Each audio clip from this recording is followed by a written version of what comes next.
Hello everyone, कैसे हैं आप सब? आशा करते हो अच्छे होंगे और खूब मन लगा के पढ़ाई कर रहे होंगे। तो जब मैंने तैयारी करने की सोची तो सबसे पहले मेरा ध्यान इस चीज़ पे गया कि जो बहुत कठिन चीज़ें हैं, जो इतना मोटा सिलेबस मुझे दिखाई दे रहा है, इतनी मोटी मोटी किताबें दिख रही हैं, उनको आसान बना के मैं अपने दिमाग में क्या ऐसा करूँ, कौन सा ट्रिक मैं लगाऊँ कि उसे दिमाग में अपने ऐसा बैठा लूँ कि एग्ज़ाम में मेरे क्वेश्चन गलत ना हो। वो कहते हैं ना कि अब तो ओखली में सिर पड़ ही गया है, अब आप भाग नहीं सकते। क्योंकि मैंने भी एक मन में एक दृढ़ संकल्प कर लिया था कि मुझे परीक्षा में अब की बार कुछ भी करके ये परीक्षा निकालनी, मुझे नौकरी लेनी है। तो सबसे पहले मेरा ध्यान इसी चीज़ पर गया कि मैं आसान कैसे बनाऊं इन कठिन चीज़ों को। क्योंकि जब मैंने सिलेबस उठाया तो कोई दिक्कत नहीं थी, टॉपिक मैंने नोट कर लिया, ठीक है। लेकिन जब उससे रिलेटेड टॉपिक उठाया और उसमें की चीज़ें अंदर देखनी शुरू की तो पता चला कि भैया हिंदी साहित्य इतना आसान नहीं है। और रही बात हिंदी की, बात मैं नहीं करती हूँ, मैं सारी चीज़ों की, सारे सब्जेक्ट की अगर बात करूँ तो कोई भी आप उठाएंगे सिलेबस तो इतना आसान कुछ भी नहीं है, उसको दिमाग में बैठा लेना। पहले मैं बहुत घबरा गई, जब मैं पन्ना ऐसे पलटने लगी ना तो देखी रचनाएं पूरी भरी हुई हैं, साहित्य इतना लंबा है।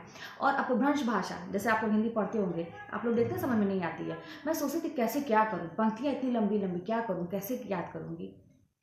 फिर वही बात है कि मेरा ध्यान सबसे पहले इसी पे गया कि मैं इसको आसान कैसे बनाऊं और क्या ऐसा करूं कि मेरे दिमाग में ये हमेशा के लिए बैठे। तो इसके लिए मैंने एक ही ट्रिक अपनाया और मैं आप लोगों को आज वही बताने वाली हूँ कि भी चीज़ों को मैंने आसान बनाना कैसे सीखा। अब देखिए, जैसे आप तुलसीदास को पढ़ते हैं, भक्ति जो काल था उसमें मान लीजिए तुलसीदास इंपॉर्टेंट है, एक एग्जाम्पल मैं दे रही हूँ, ठीक है। आप लोग इसी तरह से हमेशा आगे की चीज़ों को पढ़िए। देखिए, मैं इसके पहले भी बहुत सारे ट्रिक मैंने बताया है, तो मेरा मकसद ये है ना कि मैं आप लोगों को तरीके बताती हूँ, आप लोग अपना दिमाग यूज़ करिए। तो मान लीजिए कि भक्ति काल में तुलसीदास जी इंपॉर्टेंट हैं और एक जैसे मान लीजिए क्वेश्चन आता है कि मतलब विनय पत्रिका के आधार पे तुलसीदास की जो भक्ति भावना थी उस पर प्रकाश डालिए। मान लीजिए क्वेश्चन आ गया, ये तो राइटिंग वाला हो गया। फिलहाल हम लोग वहाँ पे ऑब्जेक्टिव पढ़ते हैं तो तुलसीदास को पूरा ब्रॉड वे में पढ़ना पड़ता है। अब मान लीजिए इसमें, मान लीजिए मैं पढ़ रही हूँ, अभी की मैं बात कर रही हूँ, है ना। जैसे अभी भी मैं चीज़ों को आसान करती हूँ, अभी मैं पढ़ाई करती हूँ ना तो आसान करती हूँ चीज़ों को। तो इसमें एक चीज़ मैंने पढ़ा कि भाई जो भक्ति के 9 प्रभेद बताए गए, हाँ ना, 9 तरीके मतलब बताए गए, क्या क्या चीज़ें हैं उसमें, 9 तरीके मतलब 9 चीज़ें हैं, 9 प्रभेद बताए क्या क्या है भक्ति के। अब जब मैं उसको पढ़ रही हूँ 9 चीज़ों को, हालांकि एक नाम है, एक छोटा छोटा नाम है 9 को, तो मुझे याद नहीं हो रहा है। अब वो 9 नाम ये हैं जो मुझे अभी याद हो गए हैं। वो किस ट्रिक से मैंने याद किया वो मैं आपको बताऊंगी कि श्रवण, कीर्तन, पाद सेवन, अर्जन, वंदन, दास्य, संख्य नाम, स्मरण और आत्मनिवेदन। अभी मैं आराम से बोल पा रही हूँ, इसके पहले मुझे याद ही नहीं हो रहा था। लेकिन ये चीज़ें मुझे ऐसे कैसे याद हो गई, अब दोनों तरीके से याद हो गई। मैं ट्रिक से याद की इसको, लेकिन अब मैं ऐसे लाइन से भी बोल सकती हूँ। ट्रिक से मैंने क्या याद किया, अब जब आपको मान लीजिए याद करना है तो पहली बात तो आपको थोड़ा सा ना, कोई भी चीज़ याद करनी है तो उसके बैकग्राउंड में जाना पड़ेगा।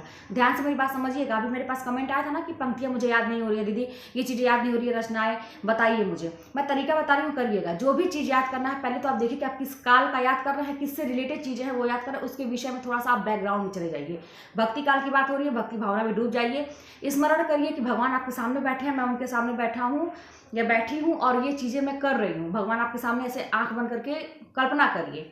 अब आप ये चीज़ बोलिए, अब इसको ट्रिक बनाइए। अब बस सीधा सीधा मत बोलिए, अब एक सूत्र में सबको जोड़ दीजिए, एक दूसरे से रिलेट कर दीजिए। कि जैसे कि भगवान के सामने मैं हाथ जोड़ के बैठी हूँ और आराम से बोलिए, कोई दिक्कत नहीं, कोई सुन रहा है तब भी, कि भाई जब भगवान के सामने बैठेगा आदमी तो क्या करेगा, पहले सुनो, फिर कीर्तन करो, फिर क्या करो कि पाद सेवन करो, कि श्रवण करो, कीर्तन करो, पाद सेवन करो। आराम से बोलिए, गाना बना लीजिए, श्रवण करो, कीर्तन करो, पाद सेवन करो, भाई उनके चरण स्पर्श करिए। और उसके बाद अर्जन करो, वंदन करो और दासी बन जाओ। भगवान के सामने दासी बनेंगे। देखिए 6 नाम आपको याद हो गए कि श्रवण करो, कीर्तन करो, पाद सेवन करो और अर्जन करो, वंदन करो, दासी बन जाओ। और उसके बाद संख्य नाम का स्मरण करके आप आत्मनिवेदन करो। अब देखिए इस तरह से आप करेंगे तो 9 नाम आपको याद हो गया। अब इसको 2-3 बार रिपीट कर लीजिए और फिर उसके बाद सीधा सीधा बोलिए कि जैसे मैंने बताया था कि श्रवण, कीर्तन, पाद सेवन और उसके बाद से अर्जन, वंदन, दास्य, फिर संख्य नाम और उसके बाद से स्मरण और आपका आत्मनिवेदन। तो सीधा सीधा भी ऐसे पढ़िए और घुमा के भी पढ़िए। बस इसी तरह से करके अब आपको दिमाग में कभी नहीं भूलेगा। तो ऐसा तरीका कि आपको जो भी चीज़ पढ़ना है तो पहले उसको थोड़ा बैकग्राउंड में जाइए, आंखें बंद करिए, कल्पना करिए और एकदम से उसी में कहते हैं ना पागल बन जाइए उस चीज़ के लिए। अपने आप को उस चीज़ को अंदर समाहित कर लीजिए। आप उसके लिए पूरे एकदम से समर्पित हो जाइए। उस चीज़ के लिए जो भी चीज़ आप पढ़ रहे हैं उस टॉपिक के लिए एकदम समर्पित हो जाइए। सोचिए और एक बैकग्राउंड ज़रूर बनाइए, एक माहौल ज़रूर अपने अंदर कल्पना करिए कि ये चीज़ है, मैं वहाँ बैठी हुई हूँ या ऐसी चीज़ें हैं। अब वहाँ पे रिलेट कर करके एक दूसरे से सूत्र में जोड़ दीजिए, बोलिए, फिर उसको सीधा अलग अलग भी पढ़िए। और अगर और मन में बैठाना चाहते हैं, अपने दिमाग में हमेशा से बैठाना चाहते हैं, तो कॉपी कलम लेकर बैठिए, रफ कॉपी, और जो चीज़ें हैं फटाक से उसको लिख लीजिए। फिर एक बार दोहराइए, फिर ये काम करिए। देखिए सफलता ऐसी नहीं मिलती, आपको थोड़ा सा मेहनत तो करना पड़ेगा, लेकिन यही तरीका है दिमाग में बैठाने का। तो मैंने सबसे पहला टारगेट अपना यही अपनाया था कि मुझे जो कठिन चीज़ें मुझे लग रही हैं उसको आसान बनाना है और मुझे दिमाग में बैठाना है। तो आसान तो बन ही जाएगा, आपके मन लायक चीज़ें हो रही हैं, है ना। और जब एक याद हो गया, 2 याद हो गया, फिर दूसरे दिन उसको रिवीजन कर लीजिए। आगे बढ़ते जाइए, पीछे का रिवीजन करते जाइए, आगे बढ़ते जाइए, पीछे का रिवीजन करते जाइए। और रिवीजन करने का तरीका यही है। और हमेशा जो आपने ट्रिक बनाया है उसको बदलिए मत कि आज इस चीज़ को मैंने इस ट्रिक से याद किया तो दूसरे दिन मैं दूसरे ट्रिक से याद करूँगी। नहीं, एक ही ट्रिक को दिमाग में बैठाइए। और मैं कहीं नोट नहीं करती थी, मैं तो पूरी किताब जितनी थी ना उसका मैंने ट्रिक बना डाला था, सारी रचनाओं का, कहानी, नाटक, निबंध, सबका। आप लोग तो जानते ही हैं कि मैंने बताया भी है बहुत सारा, उपन्यास, सबका मैंने ट्रिक बनाया था। और कहीं लिखा नहीं था, उतना सारा ट्रिक लिखना आसान नहीं था। मुझे लगता था समय बर्बाद होगा, तो मैं अपने दिमाग को इतना ज़्यादा, अपने दिमाग को मैं बांध के रखती थी ना कि वो स्टोर कर लेता था। और फिर जब मैं दूसरे दिन किताब खोलती थी ना, इतना मैं मन से पढ़ती थी, कई बार रिवीजन करती थी। और दूसरे दिन जब मैं किताब उठाती थी उसको रिवीजन करने के लिए, तो मुझे वो ट्रिक, वो जो पूरी कहानी मैंने बनाई रहती थी, वो तुरंत मुझे याद आती थी। और 3-4 बार पढ़ने के बाद तो वो ट्रिक आराम से दिमाग में बैठ जाती थी। फिर मैं रिवीजन, मतलब लास्ट तक मैं रिवीजन करती गई जब तक एग्जाम नहीं आया। यही तरीका है।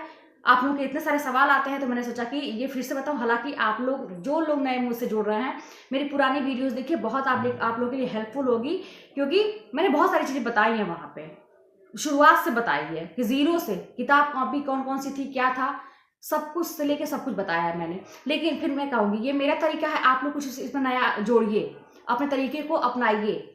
एकदम से कॉपी मत करिए, अपना दिमाग देखिए कि मेरा दिमाग क्या चाहता है। मैं तरीके बताती हूँ आप लोगों को।